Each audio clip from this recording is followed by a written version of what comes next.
From scorpion to eagle to phoenix. This is Suit and Boot, standing up in truth, transformation, and breaking out of trauma. Today, there's no guests. It's just me. And today we're talking about integration. We've had 12 episodes so far, 12 conversations, multiple women, multiple wounds, multiple awakenings. And what I didn't realize when I began this season is that every single story, including mine, follow the same arc: scorpion, eagle, and phoenix. Now, this is not a recap. This is reflection.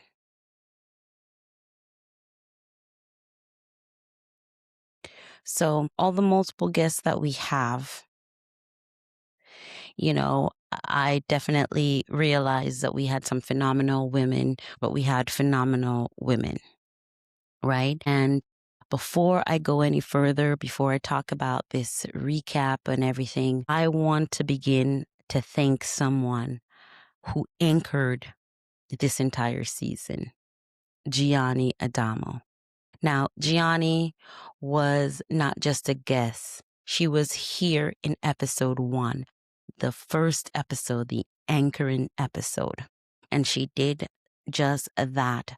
Gianni is a licensed mental health counselor, and she came in and gave us language. She came in and she gave us insight on many of these psychological terms that we needed to put some language to. Gianni was here for about 5 episodes, and she helped frame betrayal trauma. She gave language to silence. And if you remember from episode 1, where I recited my story, silence was a major part of why I decided to break the chains. Right? And it's Suit and Boot. It's standing up in truth, transformation, and breaking out of trauma. So it was so important that Gianni was here to give a voice and to help us to put language into what silence is and how silence affected us as children. And we talked so much about betrayal trauma. She explained what betrayal trauma was. And then she allowed her own story to be examined. That matters. That is so important. That is so intricate. Because now we're talking here from the scorpion, the eagle, and the phoenix lens. And I've put language to that framework, and I've called it Scorphenegle. So now let me do this reflection from the scorpion survival instinct. And let me just recap the entire season in through those lens, right? So as we know, scorpion is instinct, is adaptation. And Gianni helped us understand betrayal trauma at the body level. She talked about loyalty to a system that was never loyal to me. And once Gianni explained that to me, wow. I mean, it opened up the door. It opened my eyes so much. We talked about generational silence, and she talked about what happens when the rug is pulled from under you. That's pure scorpion mode right there based on the Scorphenegle framework. But then she went even deeper. And in episode 5, Gianni shared her own story. And she talked about her grandfather, multiple children, multiple families. And, we kind of had similar backgrounds, but different. Her grandmother essentially functioning as a concubine in a system that normalized male entitlement, okay? And she grew up inside a lineage of secrecy. And she also explained how she went back and did some ancestral, talking to your ancestors. And she also talked about what that line of secrecy does to you, and that it creates such a normalized betrayal, and how it normalized abandonment. And the most important thing that we got from Gianni's journey was that how her system normalized predatory patterns. And Gianni recognized something powerful. She was repeating a pattern. When in our conversation, she kind of showed me the framework as how she broke her generational cycle and her generational trauma. Because she realized that she was attracting predatory dynamics in her own relationship.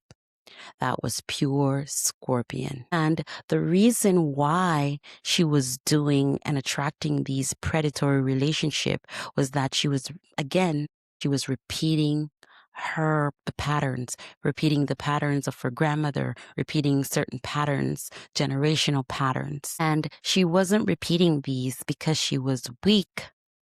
It was because she was in survival wiring. And so she was in survival mode. And that's where the Scorpion stage comes in, because Scorpion is totally and essentially about survival mode. You are in survival mode. You just definitely want to just get past this trauma, whatever it is that you're feeling at the moment. But survival wiring chooses familiar danger over unfamiliar safety. And that's when Gianni said something profound. What she did to break out of the chain.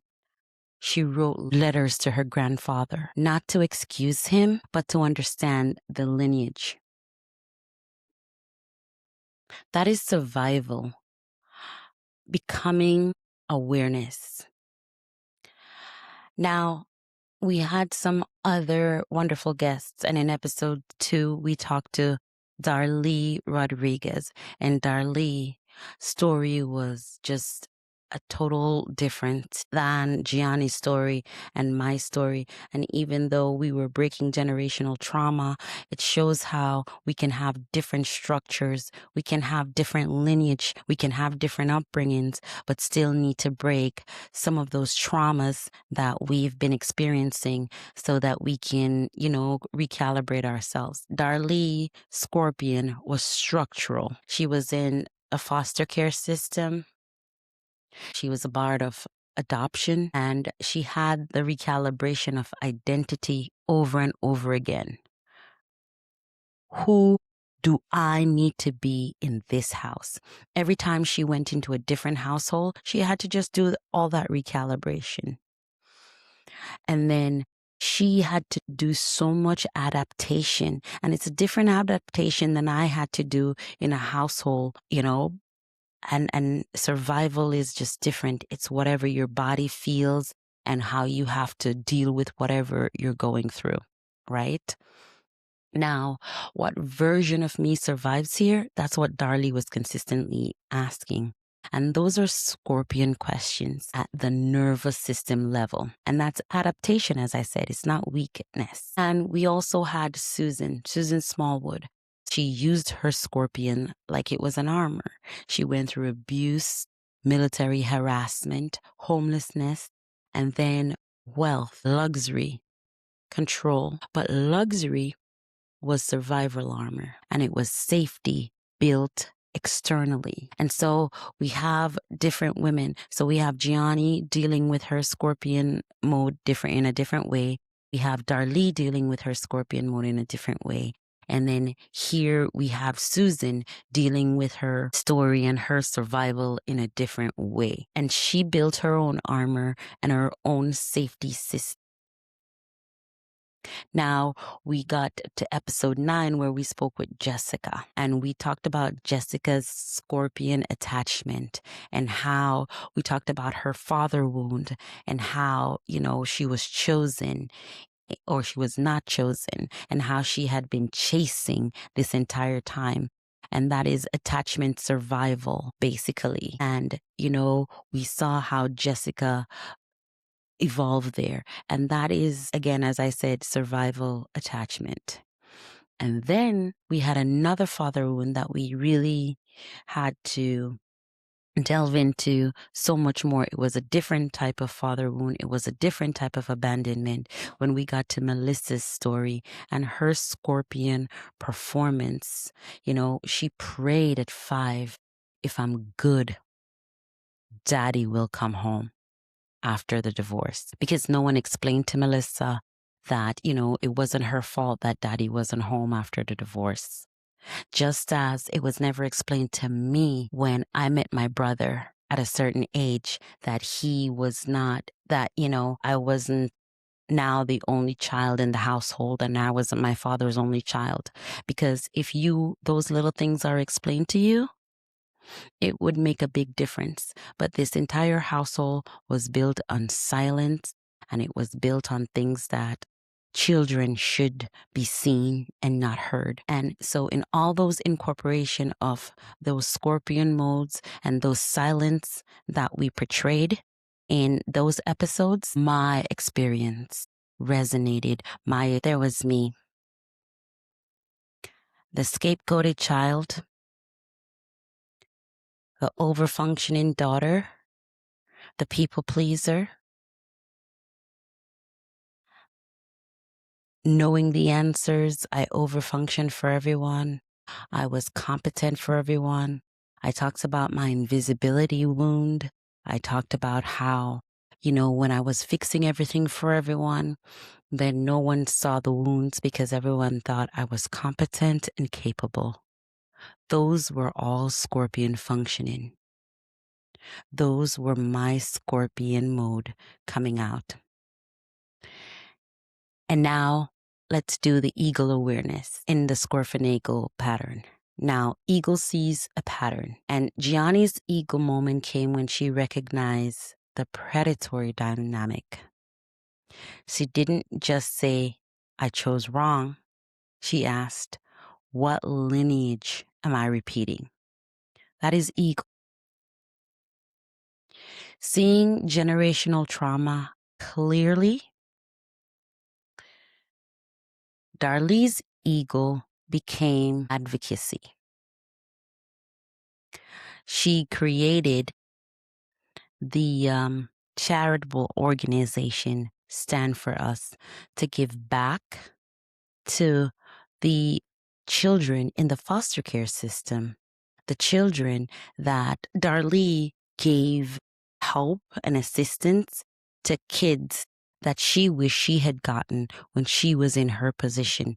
So that's where Darlee's eagle moment became advocacy in her Stand For Us. Jessica's eagle moment came when she named the chase. She recognized that she was chasing her father, and then she started to chase men. And Susan named the mask for her eagle moment, and Melissa named her autonomy.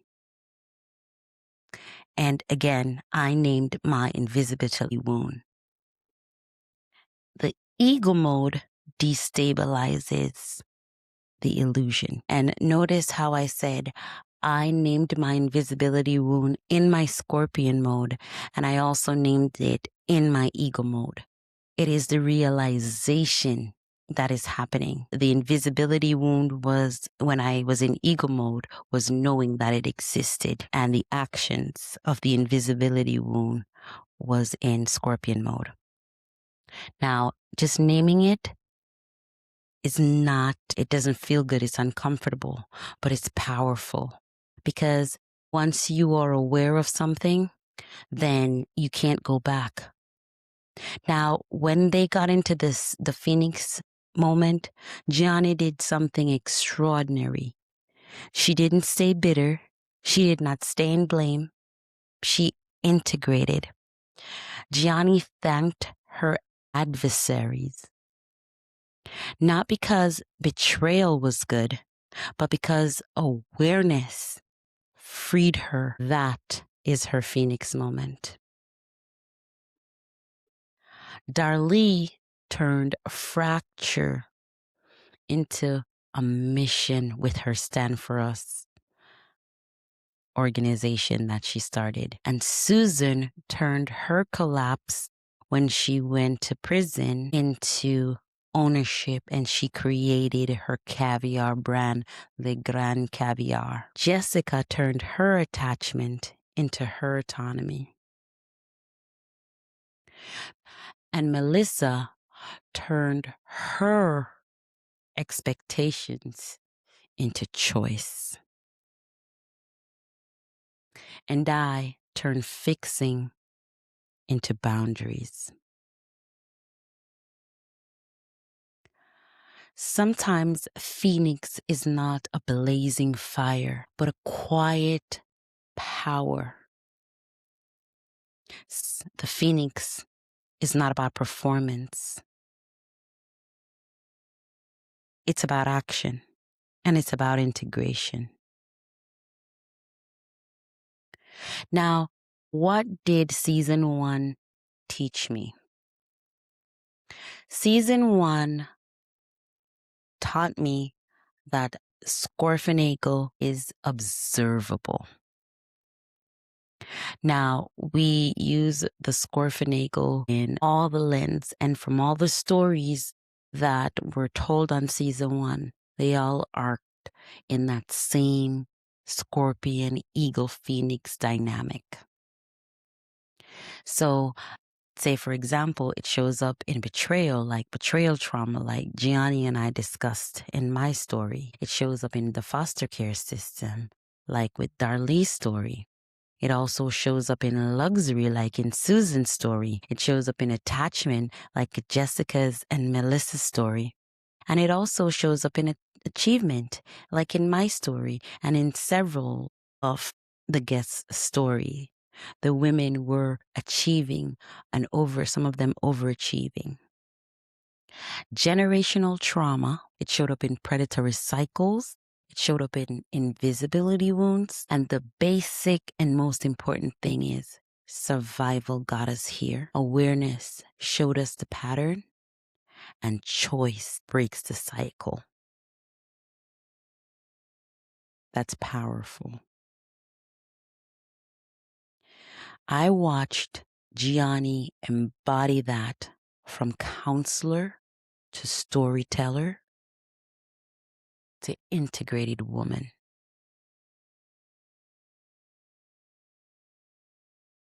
And that deserves special acknowledgement.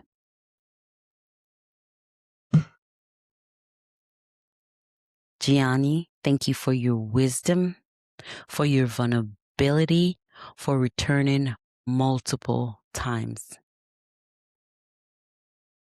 And thank you especially for trusting this platform.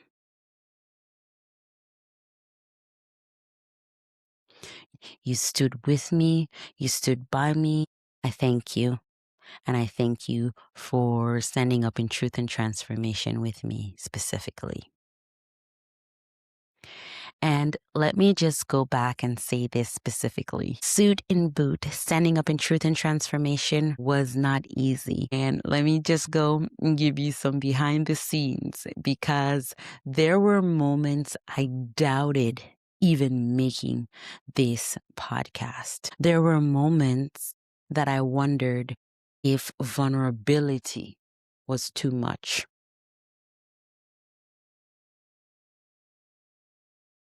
But this season was not content. It was courage. Some of my guests, before we recorded an episode, some cried. I could sense the fear. What do I say? How am I going to act? Because this is new for all of us. This is a platform. We are here to talk about our truths. We're here to be vulnerable, but behind the scenes, I'm telling you, some heavy truths were spoken. And it made it clear that leadership is not about dominance, it's about integration. That's the most important thing, because I saw some very powerful, some very high functioning women, leaders, lawyers, creators,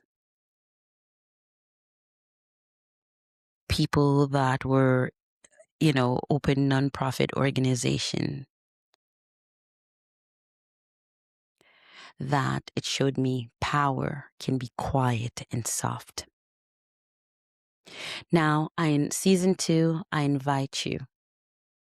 I want to ask you, what resonated with you from season 1? Was it betrayal, trauma?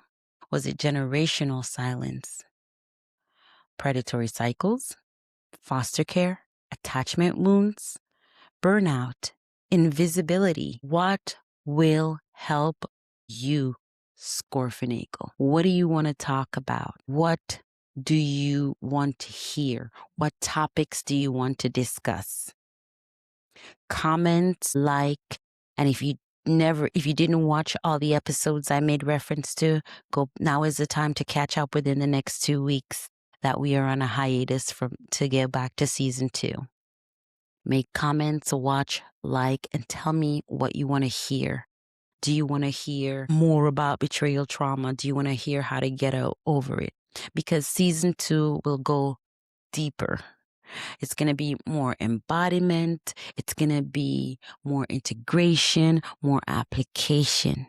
But I want it shaped by you, your comments, your input. I want to hear from you, because this is not just a framework. It's a movement. It's a language. It's a lifestyle. And I want to go back and I want to thank my guests before I go, my season 1 guests. And first, I can't thank Gianni Adamo enough, Darlee Rodriguez, Susan Smallwood, Jessica Carice, Melissa Wilson. And I want to thank all my listeners. I want to thank you for listening. Thank you for watching whatever platform you're on, YouTube, Spotify, iTunes. Thank you for listening to Suit and Boot, standing up in truth, transformation, and breaking out of trauma. Thank you. It has been a fabulous season 1, and we're going to come back in 2 weeks for season 2. And we're going to go from Scorpion to Eagle to Phoenix. And we're going to break out of that generational trauma, and we're going to break all these cycles, and we're going to go deeper. We're going to go more vulnerable. You tell me what you want to hear. I thank you for listening. I thank you for joining me this season, and there's a lot more to come. Thank you.